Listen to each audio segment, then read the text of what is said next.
So in today's video, we're going to look at 5 common mistakes that English learners often make. So do you make any of these mistakes? How's it called? I need your advices. Do a mistake. I arrived to the train station. And the last one, I'm good in English. So let's have a look one by one at those mistakes and how to correct them. Let's go. How's it called? Now this one is a very common mistake because it's usually a direct translation from the learner's original language. For example, in Spanish, it's ¿Cómo se llama? So literally translated, how does it call itself? After looking at this, it's no surprise then that this is such a common mistake. So then what word here is incorrect? What do you think? How?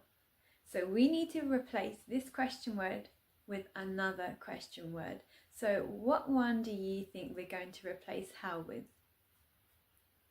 What? Exactly. So instead of saying how's it called, we would say what's it called, or what is it called? We use what when asking for information about someone or something. So for example, what's your name? Or what is that?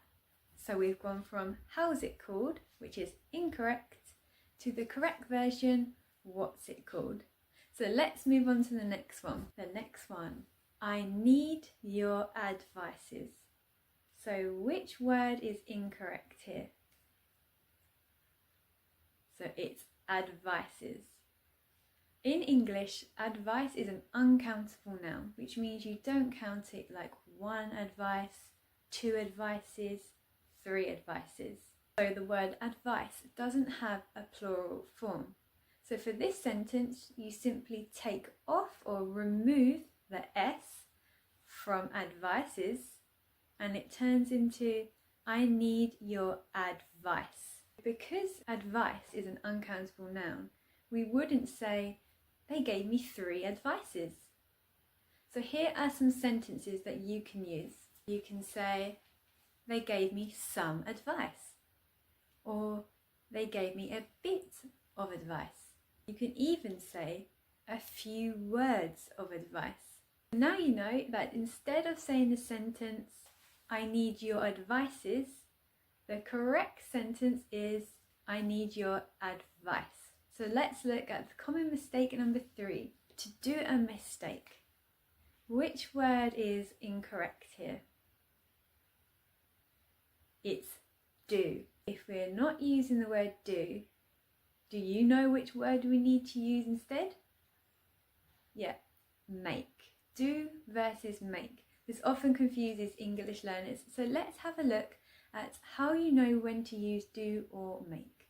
Do. We use do when we're talking about a task, a job, work, or routines. Think of it as performing an activity.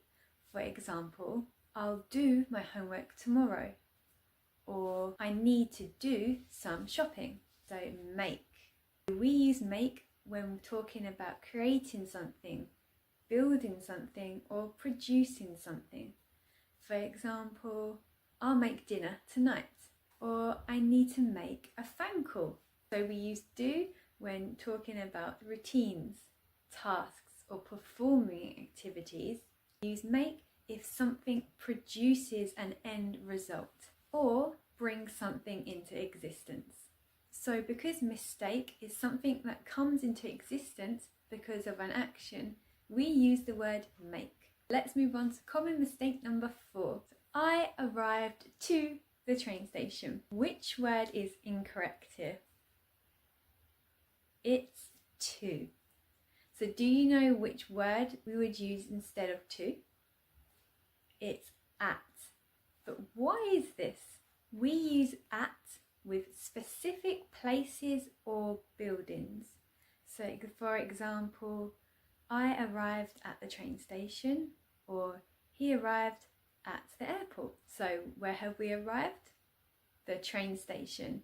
So it's a specific place or building. Therefore, we use the preposition at. Let's have a look at common mistake number 5. I'm good in English. So which word is wrong here? In. What word would we use instead? At. I am good at English. We use good at to talk about an ability, a skill, a talent, something we're good at. So for example, I'm good at baking, or I'm good at dancing. We use good in to talk about a situation or a setting where someone performs well. For example, he's good in a team, or she's good in a difficult situation. Now we know that instead of saying I'm good in English, we would say I'm good at English. And finally, let's look at a little extra sentence. So where is the mistake here? You did really well today. I'm just joking, there's no mistake there, it's perfect. Thank you so much for watching today's video.